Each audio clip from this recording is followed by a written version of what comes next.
orain agerraldia amaitzeko 5 minutu dituzu. Bai, eskerrik asko. Gauza bat pasatu zait lehen komentatzea.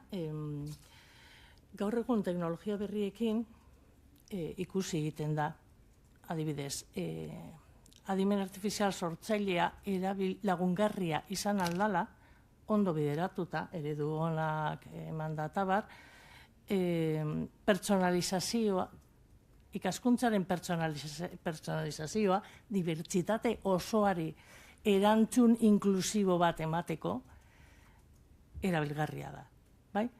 Baina trebatu behar dira, irakasleak prompts egokiak, ea nola garatu aldiren, zer eskatu alzaion, nola bideratu, nola gidatu aldan prompoiek emaitza egokia lortzeko.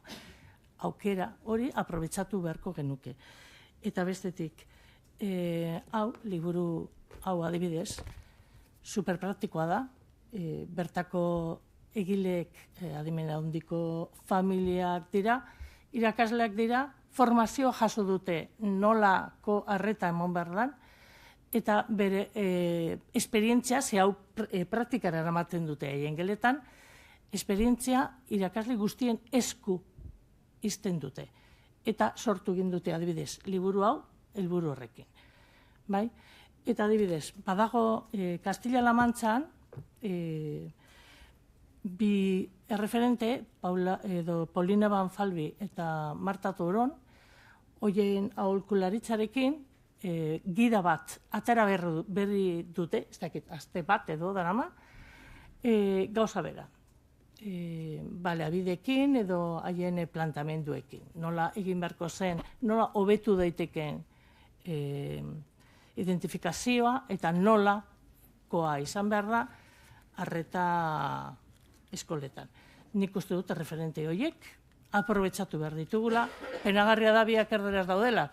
Hau da, beharko genituzke olakoak euskeraz. Hau da, elkartetik jaso egiten baduitugu irakasle batzuen esperientzia positiboak jaso egiten dugu. Eta gurekin komunikatzen jartzen diren irakasleei alda neurrian pasatu egiten diogu. Seguk argi daukaguna da, hor jartzen duen moduan, elkarrekin lan egiten badugu, urrunago egongo garela, gizarte moduan.